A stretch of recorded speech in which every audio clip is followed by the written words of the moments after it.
Good morning students of class 3। आज मैं आप लोगों को एसएसटी का चैप्टर 2 पढ़ाने जा रहा हूं, जिसमें आप पढ़ेंगे अर्थ के बारे में। अर्थ आवर होम, जैसा कि आपके चैप्टर 2 में दिया गया है। यह टॉपिक है अर्थ आवर होम। ओके, तो आइए अब मैं आपको इसके बारे में सारी जानकारियां देता हूं, आप इसे ध्यानपूर्वक सुनिएगा। देखिए, जैसा कि आप देख रहे हैं, आपके बुक में दिया गया है, the presence of life on earth makes it a unique planet. Presence of life on earth यानी धरती पर जो लाइफ मौजूद है, जीवन मौजूद है,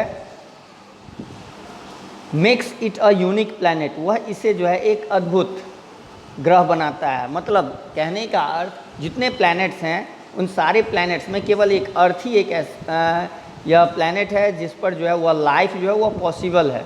let us know the factors that make life possible on the अर्थ। अब देखिए, यहाँ पे कुछ फैक्टर्स दिए गए हैं जो कि धरती पर जो है लाइफ को पॉसिबल करता है। तो सबसे पहला जो है वो है ये factor, neither too hot nor too cold. मतलब न ही अधिक गर्म है और न अधिक ठंड, यानी धरती जो है न ज़्यादा गर्म है और न ज़्यादा ठंडा है। The earth has a favourable temperature that makes life possible on it. यानी धरती पर जो है फेवरेबल टेम्परेचर, तापमान जो है फेवरेबल है, जो कि लाइफ को पॉसिबल करता है इस पर। यानी कहने का अर्थ, जो तापमान लाइफ यानी जीवन के लिए ज़रूरी होता है वह जो है यहाँ पर मौजूद है। The distance of the earth from the sun affects the temperature on the earth. The distance of the earth यानी धरती की दूरी फ्रॉम द सन, सूरज से, अफेक्ट्स द टेम्परेचर, वह प्रभावित करता है तापमान को, ऑन द अर्थ, धरती पर। Some places on earth are warmer. धरती पर कुछ जगह ऐसे हैं जो क्या हैं, तो वार्मर हैं, मतलब गर्म हैं, दैन द अदर्स, मतलब और दूसरे जगहों की अपेक्षा कुछ जगह ऐसे हैं जो गर्म हैं। But it is not too hot और टू कोल्ड, लेकिन वह अधिक गर्म नहीं है और न ही खूब अधिक ठंडा है। Like the other planets in the solar system, दूसरे जो प्लैनेट्स हैं सोलर सिस्टम में, जो कि काफ़ी गर्म है या फिर काफ़ी ठंडा है, उस तरह से नहीं है। अब आइए, दूसरा फैक्टर है अवेलेबिलिटी ऑफ वाटर, यानी पानी की मौजूदगी। धरती पर जो है पानी मौजूद है, उपलब्ध है। All living things need water to live. जितने लिविंग थिंग्स हैं यानी सजीव हैं, उन सभी को जो है वाटर की ज़रूरत होती है, जल की ज़रूरत होती है, टू लिव, जीवित रहने के लिए। The earth is the only known planet that has water. धरती ही केवल एक ऐसी ग्रह है जिस पर जो है वह वाटर जो है अवेलेबल है, और वह जो है मतलब वाटर जो है यहाँ पर अवेलेबल है। धरती ही केवल एक ऐसी ग्रह है जिस पर जो है वह जल अवेलेबल है। Okay, it is often called the blue planet due to the large amount of water. प्रायः इसे जो है ब्लू प्लैनेट भी कहा जाता है, क्योंकि दिया गया है कि large amount of water found on it in the form of lakes, rivers, oceans, snow and rainfall. मतलब धरती पर जो है वह विशाल भाग जल का है, जिस वजह से इसे ब्लू प्लैनेट भी कहा जाता है। ओके, अब आइए, this water helps us to live on earth. और यह जो जल है वह धरती पर जो है लोगों को रहने में भी मदद करती है। अब आइए, there is underground water also. इसके अलावा अंडरग्राउंड वाटर भी धरती पर जो मौजूद हैं। अब आइए, थर्ड फैक्टर जो है वो है ब्लैंकेट ऑफ एयर। इसके बारे में जान लीजिए, ब्लैंकेट ऑफ एयर क्या होता है। If you put your hand in front of your mouth and blow on it, यदि आप अपना हैंड जो है अपने मुंह के सामने रखते हैं, एंड ब्लो ऑन इट, और उस पर फूंक मारते हैं, तो you will feel something on your palm. तब आप कुछ जो है अपने हथेली पर महसूस करते हैं कोई चीज़, बट लेकिन यू कैन नॉट सी और टच इट, लेकिन आप इसे देख नहीं सकते और टच इट, और इसे छू नहीं सकते हैं। दिस इज एयर, यह क्या है, तो हवा है। Okay, all living things need air to breath, जितने सजीव ये प्राणी हैं उन सभी को जो है हवा की ज़रूरत होती है, टू ब्रेथ यानी सांस लेने के लिए। The earth is surrounded by a blanket of air, धरती जो है वो घिरी हुई है ब्लैंकेट ऑफ एयर से, यानी कहने का अर्थ है कि वायु की परत से घिरी हुई है। This blanket of air protects us from extremely hot and harmful rays of the sun, और यह ब्लैंकेट ऑफ एयर जो है वह प्रोटेक्ट करती है हमें from the extremely hot and harmful rays of the sun.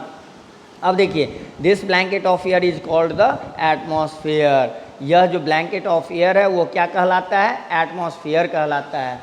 अब आइए, the availability of air makes the earth a special planet. Availability of air यानी जो एयर जो अवेलेबिलिटी मतलब यह धरती पर जो अवेलेबल है वह अर्थ को यानी धरती को एक विशेष ग्रह जो है वह बनाती है। ओके, अब आते हैं शेप ऑफ द अर्थ। देखिए दिया गया है यहाँ पर शेप ऑफ द अर्थ मतलब धरती का आकार। वो देखिए, for many year people thought, कई वर्ष पहले जो है मैनी ईयर्स ये people thought that the earth was flat, later sailors and explorers found that it is round like a ball. मतलब मैनी ईयर्स कई वर्ष जो है लोगों का यह मानना था कि धरती जो है वह कैसी थी, तो फ्लैट। लेटर यानी बाद में सेलर्स और एक्सप्लोरर्स जो हैं उन्होंने पाया कि यह जो है गोल है, लाइक अ बॉल यानी गेंद की तरह। The earth shown as globe, और इन पिक्चर दिया गया है कि the earth shown as globes और in pictures looks like a ball but its shape is not perfectly round. देखिए जैसा कि दिया गया है इसमें कि द अर्थ सोन, धरती जो दिखाया गया है इसमें यहाँ पर वो एज ग्लोब्स के रूप में, और ये इन पिक्चर्स इस तस्वीर में लुक्स लाइक अ बॉल, यह कैसा दिखाई देता है, तो गेंद की तरह। बट लेकिन it's shape is not perfectly round, लेकिन इसका जो आकार है वह पूर्ण रूपेण जो है राउंड नहीं है, गोल नहीं है। It bulges in the middle and is slightly flat at the top and bottom. देखिए यह जो है मिडिल में जो है यानी बीच में जो है थोड़ा चपटा है, उसके बाद and is slightly flat and eight the top and bottom, top में यानी ऊपर और बॉटम नीचे के भाग में जो है यह फ्लैट है।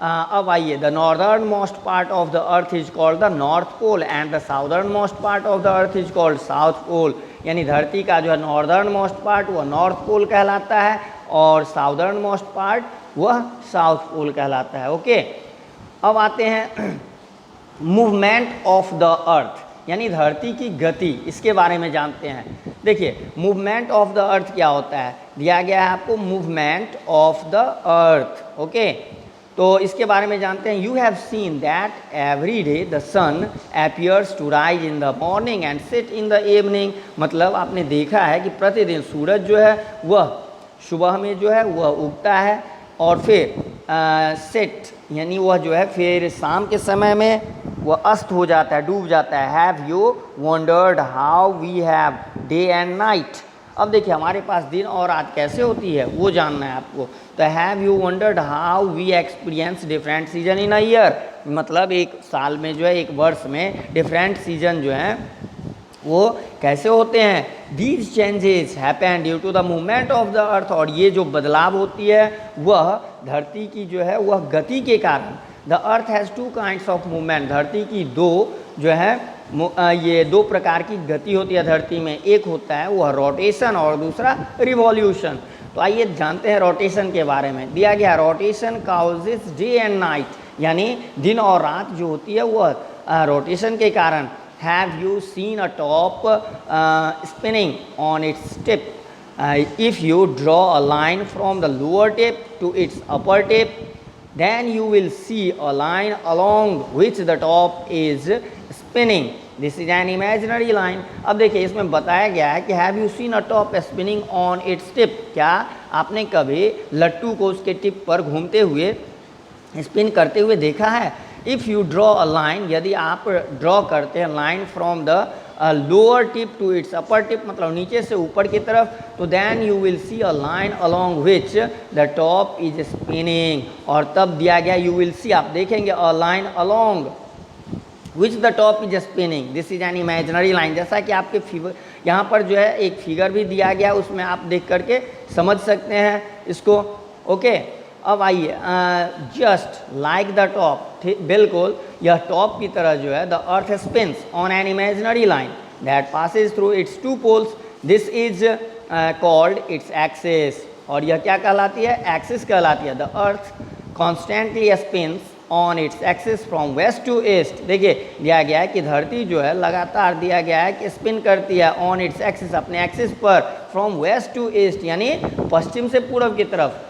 One spin completed by the earth on its axis is called rotation, एक स्पिन जो पूरा होती है धरती के द्वारा अपने एक्सिस पर, वह क्या कहलाती है, रोटेशन कहलाती है। The earth completes one rotation in 24 hours, मतलब धरती जो है वह एक रोटेशन पूरा करती है, वह 24 आवर्स में यानी 24 घंटे में। We experience day and night due to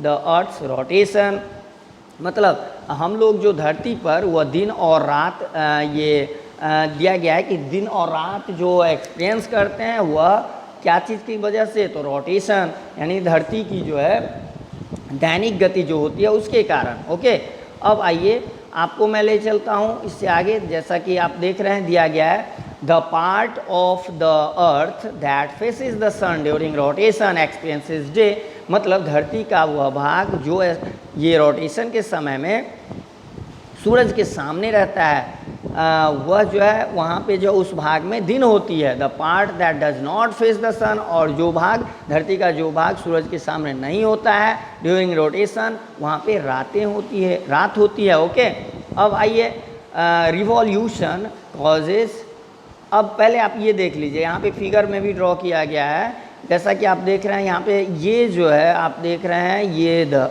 earth हो गया, और यहाँ से जो है ये सन है, सन जो है यहाँ से सन का हीट जा रहा है।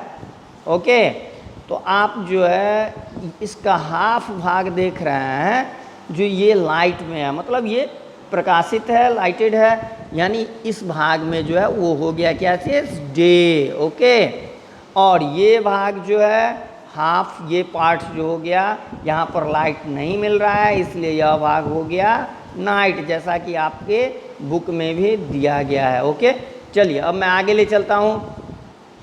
Revolution causes change of seasons, अब देखिए यहाँ पे है रिवॉल्यूशन, जिसके कारण क्या होती है, तो ऋतुओं में बदलाव होती है।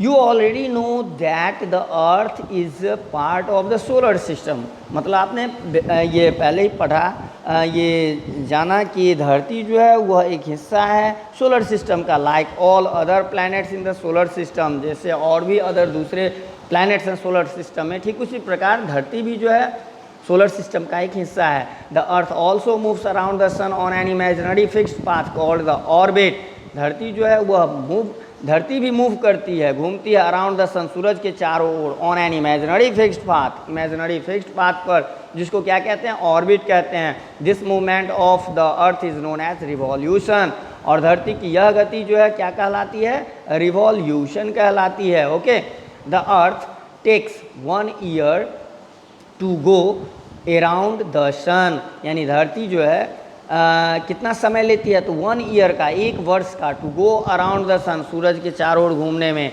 रिवॉल्यूशन कॉजेज सीजन्स, यानी रिवॉल्यूशन के कारण क्या होती है, तो सीजन्स यानी ऋतुएं वो बदलती हैं। देयर आर 4 मेन सीजन्स, यानी 4 जो है मुख्य ऋतुएं हैं। अब क्या सब हैं, तो summer, autumn, winter and spring, ये चारों जो हैं वो मेन सीजन्स हैं, ऋतुएं हैं। During this movement the sun's rays fall on different parts of the earth, during this movement, जब यह मूवमेंट होती है मतलब यह गति होती है, तो द सन्स रेज यानी सूरज की जो किरण है फॉल, सूरज का किरण क्या होता है, तो फॉल पड़ता है ऑन डिफरेंट पार्ट्स, विभिन्न भागों, धरती के विभिन्न भागों पर। The part of the earth facing the sun gets direct heat and experiences summer, मतलब धरती का वह भाग जो सूरज के सामने रहता है वहाँ पर डायरेक्ट हीट यानी सीधा जो है उष्मा पहुँचता है सूरज का, जिस वजह से क्या होता है, तो वह भाग जो है उस भाग में समर का टाइम होता है, मतलब गर्मी का समय होता है। और फिर ऑन द अदर हैंड, दूसरे भाग में, the part of the earth that does not receive direct heat, धरती का वह भाग जो सीधा प्रकाश जहाँ पर नहीं पहुँचता है, डायरेक्ट हीट नहीं होता है, वह जो है उस भाग में जो है विंटर का टाइम होता है, मतलब ठंडा का समय रहता है। ओके, अब जैसा कि यहाँ पे आपको फिगर में भी बताया गया है। चलिए अब मैं आगे आपको ले चलता हूँ। जैसा कि अभी जो आपने पढ़ा है वो उसके बारे में दिया गया है, वो पॉइंट आप सुन लीजिए। You have learned suitable temperature, availability of water and the earth's atmosphere make it a special planet। फिर सेकेंड पॉइंट है जो मैंने अभी पीछे बताया है, the shape of the earth is not perfectly round. Third point में है the earth bulges in the middle and is slightly flat at the poles. The earth has two movements, rotation and revolution. The earth takes 24 hours to complete a rotation and 1 year to complete a revolution। Rotation of the earth causes day and night, आपको ये point याद रखना होगा। Rotation of the earth causes day and night और revolution of the earth around the sun causes seasons। Okay, अब यहाँ पे कुछ एक्सरसाइज भी दिए गए हैं, वो मैंने आपको लाइव क्लास में भी कंप्लीट करवाया था और उसका जो है PDF भी सेंड किया था। तो ये जो है आप इसे लर्न करना है आपको। फिर इसके आगे क्वेश्चन नंबर बी में है, look at the picture given below and answer the following questions. यहाँ पर जो है पिक्चर में जो दिया गया आप देख रहे हैं, पिक्चर ए और पिक्चर बी, इसे देख करके और फिर नीचे जो कुछ क्वेश्चन दिए गए हैं उन क्वेश्चन का जो है आपको आंसर देना है। और फिर क्वेश्चन नंबर सी में आप आंसर द फॉलोइंग क्वेश्चंस। ये क्वेश्चंस जो हैं वो आपको ये एक्सरसाइज बुक में करने हैं और ये भी मैंने आपको सेंड किया था। तो आप इसे अच्छी तरह से कंप्लीट कीजिएगा। तो अभी जो है मैंने आपको चैप्टर 2 अर्थ आवर होम यह मैंने अभी आपको पढ़ाया। तो मैं उम्मीद करता हूँ कि आप इस वीडियो को देख करके चैप्टर 2 अर्थ आवर होम यह अच्छी तरह से समझ लिए होंगे। Okay, thank you.